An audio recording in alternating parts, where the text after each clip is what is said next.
He is someone who doesn't need an introduction. His name is enough to inspire thousands of people in this country. A true champion, a dear friend, and a wonderful human being. Ahmad Al Harthy, welcome to SpotLight. Thank you for having me. You know what's the most difficult thing in this world right now? To get you here for SpotLight.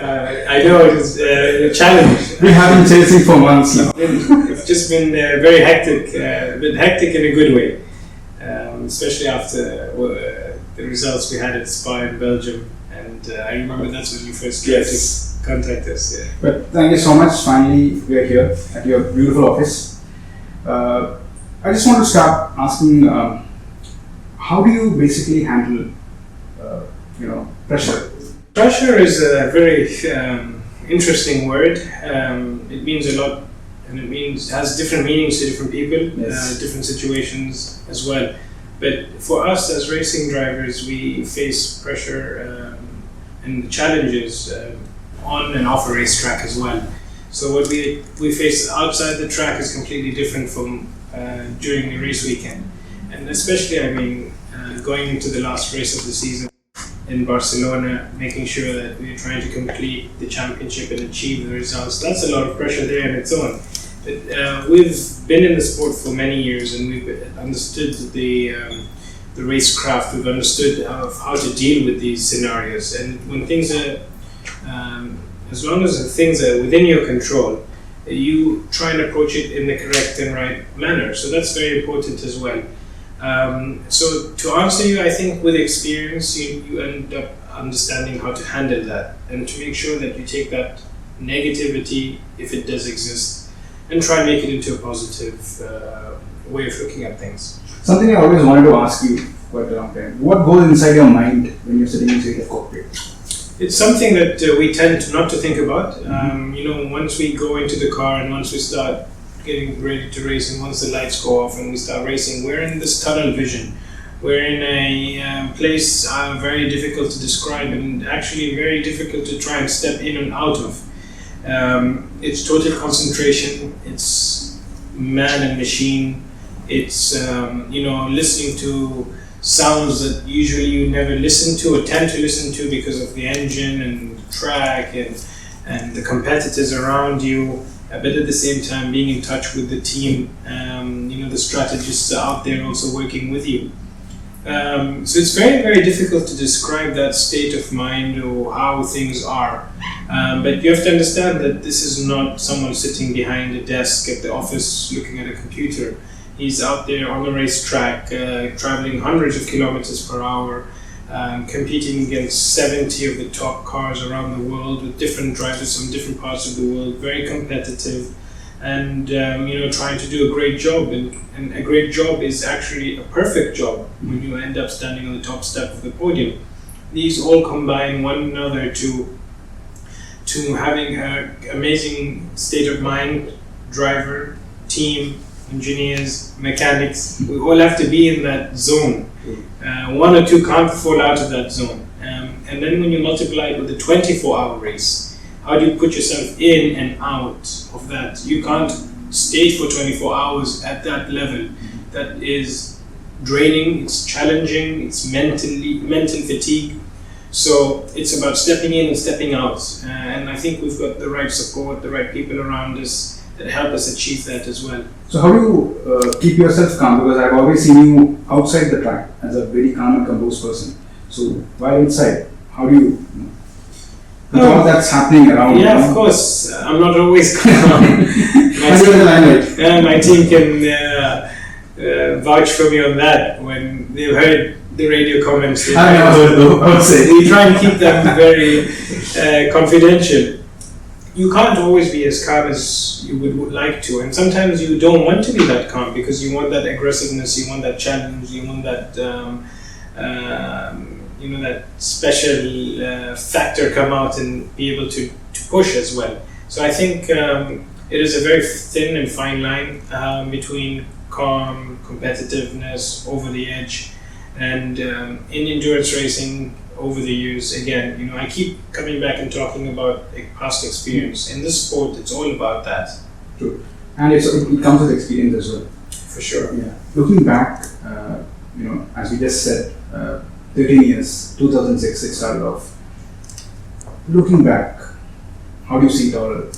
In 2006, if you told me I would be here talking about 2019 and winning Spa 24 in the Pro-Am category and winning the entire championship, both drivers and team, for the second time in 2019, I would have been over the moon, and I am over the moon. And 2019. But is it all calculative? I mean, I know for a fact that we've seen it. Or yeah, we work on it, we strategize, we plan, but you can never ever be 100% on making sure that it turns out that way. Yeah, of course, there have been times in championships we were hoping to enter earlier or get a stronger result earlier and so on and so forth. There were years when we didn't achieve good results on the racetrack, but the driver development from my end was better than any other year. So people who analyze me and know me and work with me realize that, 2018 was a tough year for Ahmad Al Harthy and Oman Racing.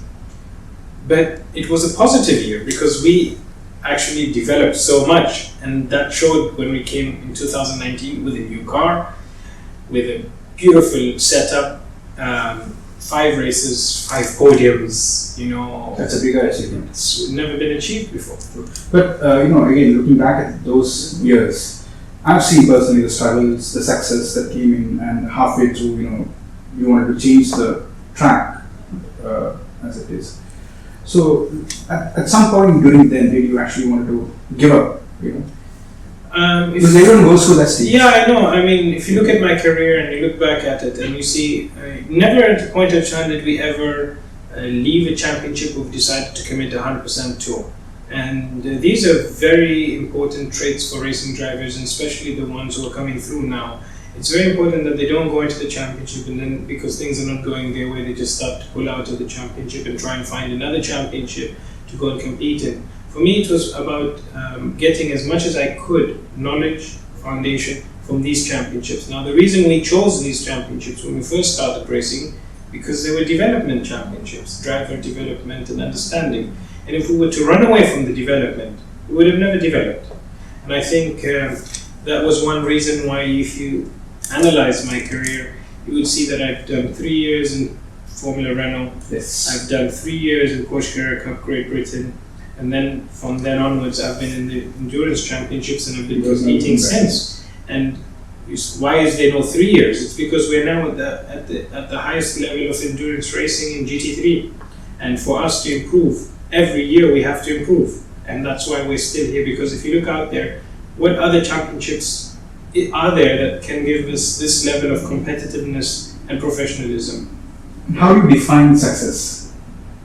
Success is, for me, unfortunately in our sport, it's really judged by numbers. Yes. But for me personally, success is making sure that, we've entered into a sport that has changed us and made us a better person overall, all around, spiritually, racecraft, mentally, physically, a stronger bond between family.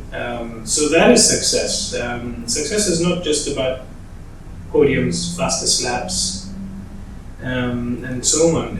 It's more than that. Now, of course, having great years of racing and achieving what we've achieved for Oman, to hear our national anthem being played in one of the most famous. That must have been an emotional moment, right? Extremely emotional, because whatever happens as athletes, we go through tough times. Now, we don't advertise these tough times; it's usually personal. But the tough times are when you realize and when you achieve the great results. You said, "Oh yes, it's been worth it. It is worth it," and all the struggles have been, worth the while. When you stand on that podium and you realize what we've achieved as a team, and not just as a driver. And how do you prepare for a race? I'm sure, obviously, on the race, as we just said, a lot of things happen. Yeah. But off it before the race. We have a very strong schedule. We have something we always work on in the beginning of the year, our pre-race and pre-testing schedule and so on and so forth. But in Oman, it's all about physical fitness, Yeah, I can see on and off on your Instagram I page. don't try and bore everyone too much. I try and No, that actually pushes someone else. I hope it does. I wanted to, but I didn't. A lot of people are motivated by that, which really makes me happy that I'm able to help. But at the same time, it is a very important time. Off season for us is when we're out of the race car, and our competitors could be maybe doing some winter championships here and there. This year, obviously, we've had a great result, and we're going to build the 2020 program as we speak, and making sure that we have the right financial backing, we have the right support, and we want to represent our country in the best possible manner. Talking about financial support, I mean, I'm sure during the initial days you had obviously challenges that you faced, but now that you have the backing, people are coming on board to support you. There are youngsters who are, wanting to be like an Ahmad Al Harthy. What would your advice be to them? Well, the challenge of sponsorship and partnerships and financial support is always there. Anyone who tells you that it disappears once you achieve great results, it's not. The two don't always go hand in hand. Every year is a struggle. Every year you have to think outside the box. Every year you have to prepare yourself. Every year. Yes, as we climbed and as we progressed, we went from national to international, from local to worldwide coverage. For sure, that is something that grows while with you growing and working with the amazing partners we have. We're our Armani team, backed by Armani sponsors, Yes. and also with an Armani driver. That's a big achievement, in fact, which is very proud that we were able to achieve it that way. Obviously, our support and our relationship with Aston Martin and Aston Martin Racing has been an amazing push over the years, and we've achieved the great results together. But for the young drivers coming through, the young karters, it's a very challenging period of their career. But for me, I think they have to always develop themselves rather than straight away looking for sponsorship and knocking on doors, because you have to create your CV. You have to create your what makes you stand out from the other person or the third person and fourth. I mean, in Oman, I'd love to have 20, 30, 40 karters all competing for the same thing, because then you're able to get the crème de la crème of these. It's a challenge. It's not just for Oman. It's not just for the Middle East. It's around the world. And you do need financial support from the family. You do need someone to motivate you, to support you. If it's not direct family, it's someone who has watched you grow up and wants to support you in what you're doing. And that exists in Europe, and I've seen it a lot in the UK, where the direct family aren't able to support, but they have someone there supporting them in the background initially. And if you can achieve these small benchmarks, then tomorrow companies will start looking at you as well. Success doesn't come overnight, and here these days people wants to have overnight success, but yours is not that way. There was a well-planned execution that was there. What is your advice to them? People who are looking for overnight fame and success. I think if we look at it, we are all able to achieve. Yes. We're all talented. Yes. Sometimes it's very difficult to unlock the talent or find where this talent is. Unfortunately, someone could go through his whole life not knowing what he was talented in. That was my goal, was to unlock the talent. Do I have this talent? Okay, I didn't ask that. So when did you actually find that out? I think in 2006 and 2007 I wanted to experiment that, and I've been experimenting since. Can't answer you if I'm the most talented, but sometimes you have to work on it. Sometimes there are individuals who are a bit less talented and require more push and more support and more physical fitness and training to get to that level. And I think for us, we all have to find it. It doesn't have to be motorsports, but I think through sports we can achieve a lot. And I think now with more academies in football and so on coming up, I think within the next few years things will change in a very positive way in the sporting arenas. You told me a couple of times. Of course, racing is all about speed, and you're the fastest there on the track. Here, when you're driving the Aston Martin, how do you see it? Well, it's very exciting to be a brand ambassador to such a prestigious brand, but at the same time we have to follow and abide the rules. We do that on the racetrack. Yes, we're speeding and we're going fast, but we do follow the so many rules that exist. And on the roads, it's very important that people do the same.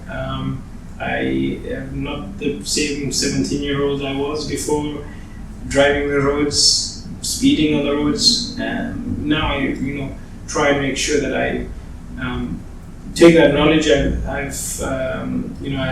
managed to understand the road safety philosophy and try and apply it to everyone who I know, directly or indirectly. And I think working with the partners in the years to come is something that we really focused on, which is road safety. As simple as buckling up. I always say that. Yes. People heard a lot of me saying the same, but until I see it being implemented, then yes. How do you spend time with your family? I've seen you most of the times, obviously on the racetrack, or at the gym, or spending time with your partners. How do you spend time with your family? It's a very important balance that we've taught ourselves how to make sure that we have the right time for themselves. And I'm not someone who posts about my personal life, and maybe that's why you don't see it. But it is something that over the years it's been important that I juggle correctly.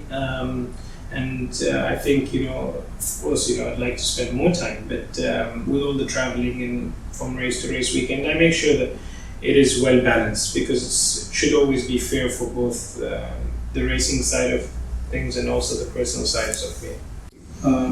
Most of I would say these sort of success comes in terms of performance.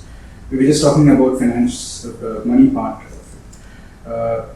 Do you go through that sort of pressure? In a season when you're not able to push yourself much, and you're not able to get those things that you really want to. Does that affect you in any way? No, I think when we go through a season of racing, results will come or they will not come. It's as simple as that. And if they don't come, why didn't they come? We have to analyze. Was it our performance? Was it a mechanical performance? Was it a team error? And to make sure that we do it correctly for the next race weekend and so on. And the same off the racetrack. So you have to make sure that you have the correct budgets. You have to make sure that you don't over leverage yourself. You have to make sure that you are committed in the right way earlier on, so you get the right people working with you, the right teammates as well. So it's a combination. It's a complete formula that has to completely be perfect for everything to work out correctly. Now there are times when you do everything correctly, but fate doesn't see it that way, and you don't really. Are you prepared for that as well? Yeah, I mean we went through the ups and downs. Yes.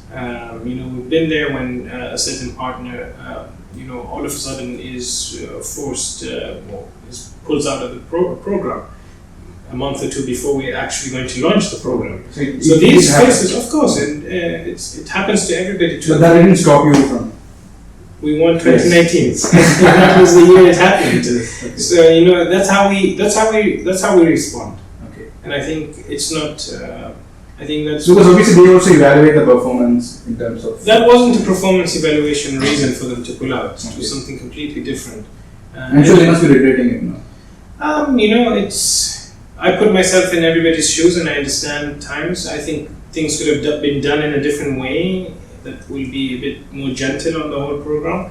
But I think it's not about looking back and regretting here and there. Everybody who stood by this program has invested something in me, and without that investment, I wouldn't be here today. So I always look at it from a positive way. Thank you, and thanks to all the partners who've been standing, some currently are rival partners to one another, that we've managed to, pass on and continue and to represent our country in the best and most finest way possible. So where can we see Ahmad Al Harthy in the next 5 years? Well, that's a question you asked me 10 years ago. I don't know if I ever had the answer to that. Still in the sport, somewhere, some form, maybe not behind the wheel, but this sport will always be within me. And for me, the most important thing is to be there and to support our athletes and to be around, spreading what I've learned over all these years. Do they come to you for advices? I'm sure there's a lot of people who Yeah, wants to a lot have come to me for advices. A lot in our sport has come to me in advices. Not always do they maybe listen to me 100%, but at the same time the sport has changed as well. I'm always there, my door is always open, and there are things that I work on quietly behind the scenes to support one another. And that's more important rather than just working on a. For me, it's more ground root, grassroots projects, understanding it, giving advice, and seeing them achieve great results as well. Looking back, what's the biggest lesson that you've learned? The biggest lesson that I learned was to never say no, and also to be able to make sure that we are able to. We represented our country in a sport that never existed. Yes. That's something special. Part, yeah. And hopefully we've created a path over the last 13 years where it can give the chance and the belief for the young ones to say, yes, motorsport exists, circuit racing exists. We don't have a circuit, but we can achieve outside amazing results. So what's your philosophy about life? That's a tough question. You have to have a well-balanced approach to it, and you have to always, be grateful for what you have been able to achieve, and to have been grateful to what you've got as well, and never take anything for granted. We're here and we're doing something special. It's a dangerous sport. Anyone says it isn't, it is. But so is horse riding, so is football, and so on. So we try and take all the precautions possible. But more importantly, it's spread the awareness and educate everybody of what we do and who we are, and hopefully, it makes a small change. Thank you so much. It's a pleasure talking to you. Pleasure. Thank you. Thank you.